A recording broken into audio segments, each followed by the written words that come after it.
Alright, man, I'm just gonna go over this real quick, give this a shot. So we're gonna go up here to your view. I think you were running the main overview.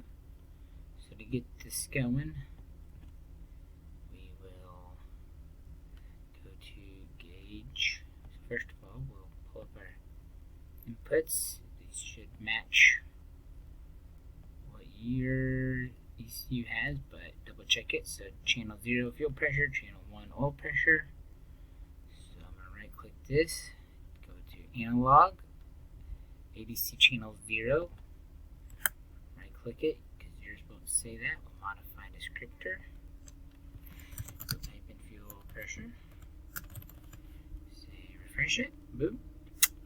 Change your scale maybe from 0 to 100, refresh it, boop. And that should be good, and save it as fuel pressure. Okay. Same thing for the oil. You're going to right click it and go to change the gauge data to analog ADC channel 1. And you have to right click it, modify descriptor, oil pressure,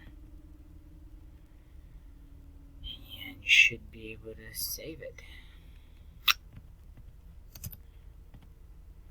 Oil pressure, and then those gauges should read accurately.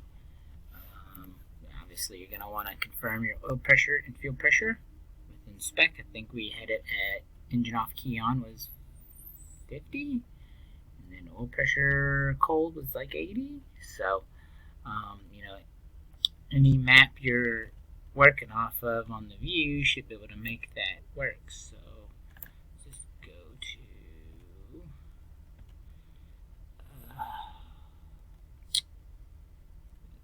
lambda duty. Whatever, here's just an example. So right click it, change gauge data, analog, channel 0. And I think it pops up, but you might want to make sure channel 0 was fuel pressure. So it popped it up wrong for whatever reason. So make sure to change that to whatever it should be. It should be fuel pressure. Refresh the GUI. Save it. Fuel. Boom. And it should work for you there, buddy. Good luck.